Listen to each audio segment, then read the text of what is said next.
Welcome back to another episode of We're Having a Baby and We Need to Live in This Mobile Home a little bit longer.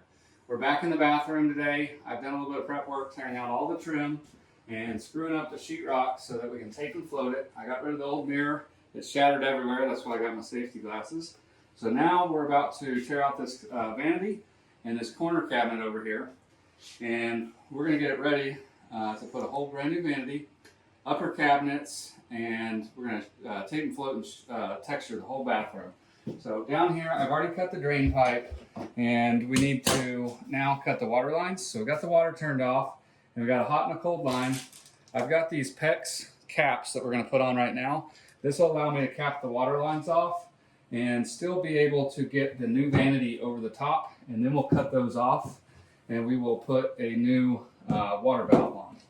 So always make sure your water's turned off before you do this.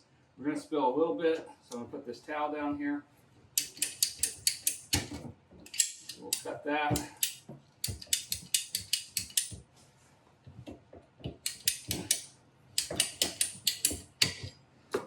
Cut both of those. Now we'll get our caps on here.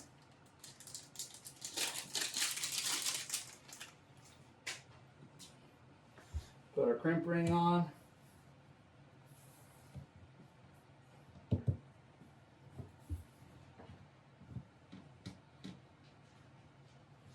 Now this mobile home is new enough that it has PEX in it. There is some older pipe.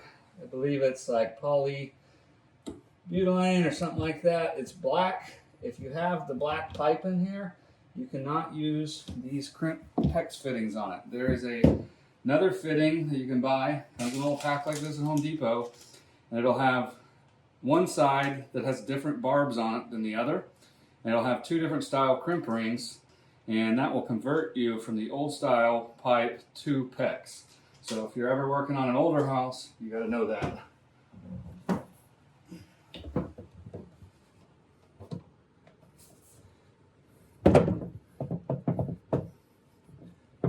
We're gonna get this crimped on. Don't quite have enough room in here, but you never do. Quick crimp on that one. See if we can't get down here.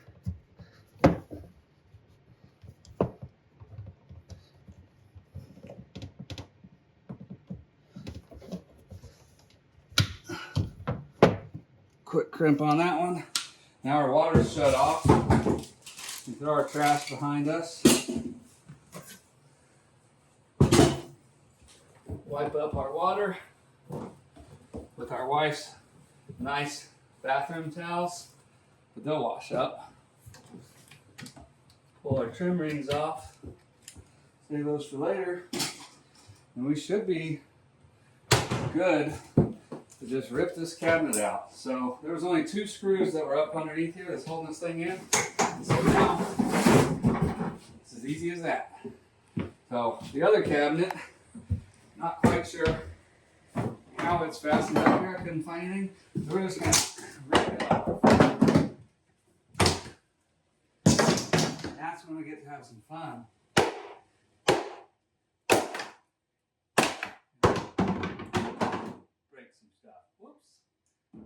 Bathtub, so maybe I shouldn't have done that, but I found the screw that's holding it. So we'll pull the screw out, we'll clean up this mess, and we'll be right back.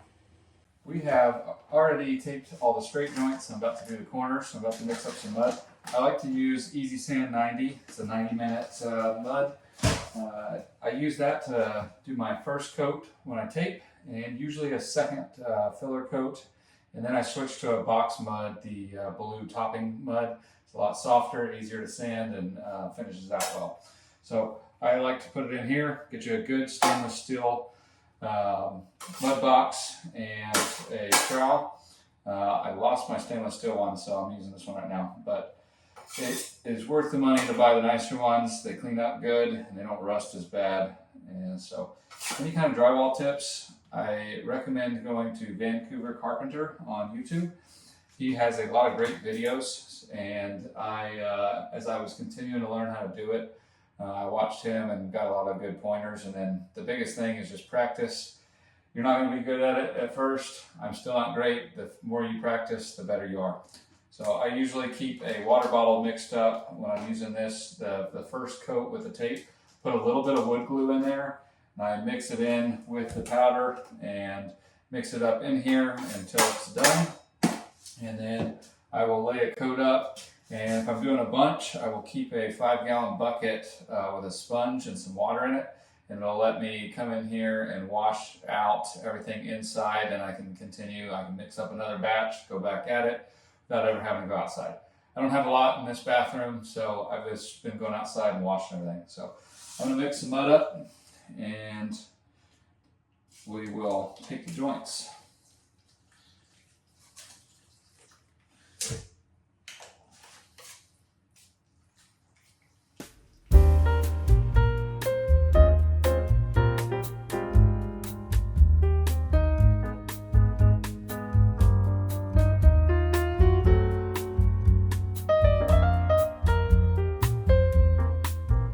Let me give you all a little view. So we got one corner done.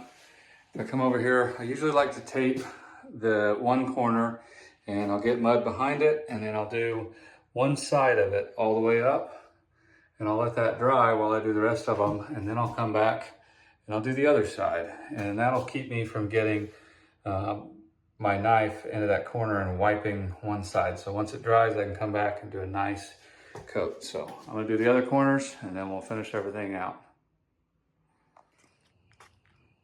We're gonna take a break from the sheetrock while the mud is drying, and we're gonna cook some steaks. So let's get this fire going. Do some cooking.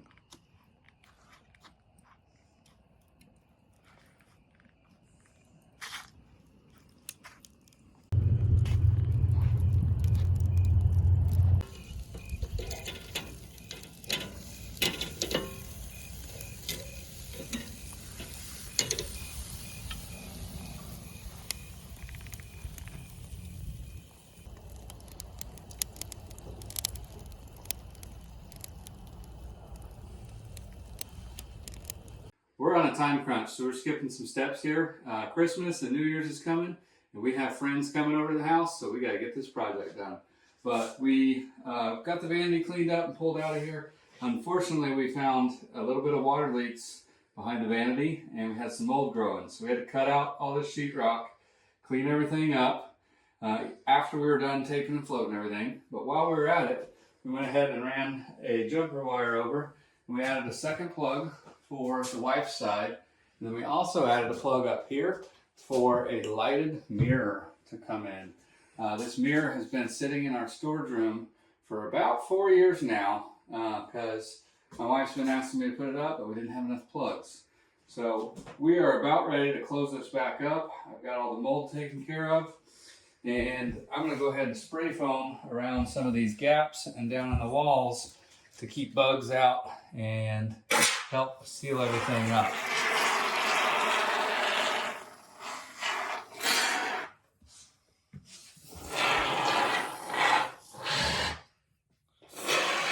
Always fun to watch the spray foam.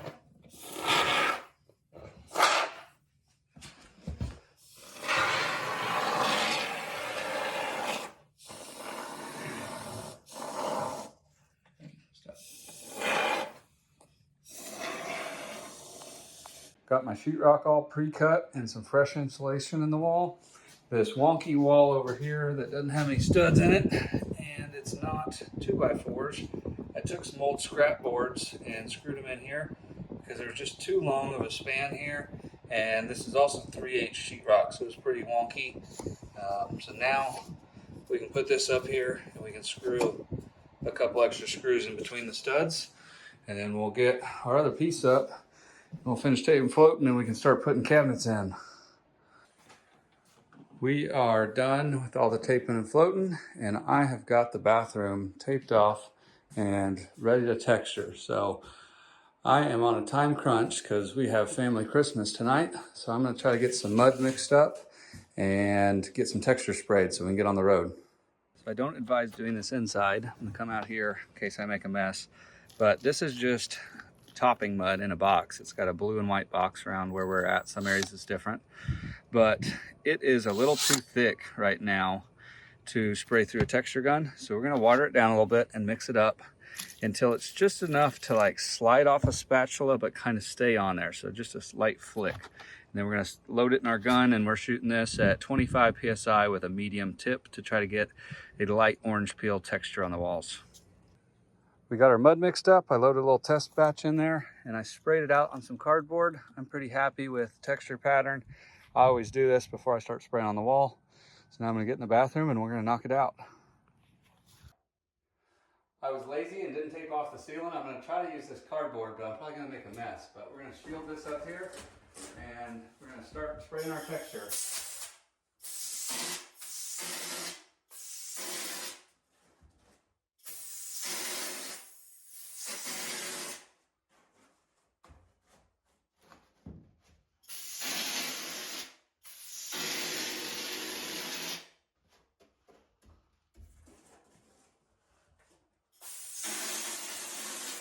Try not to spray my camera, woman.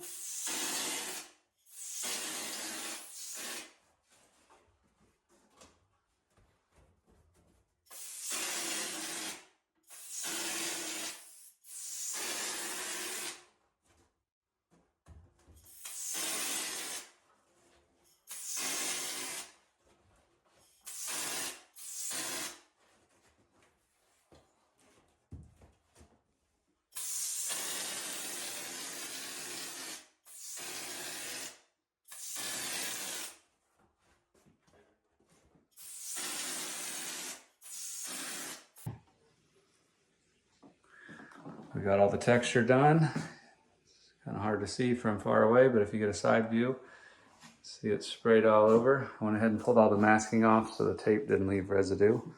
So let this dry and then we'll get some primer and paint put on before we hang our new cabinets and finish out all the trim work.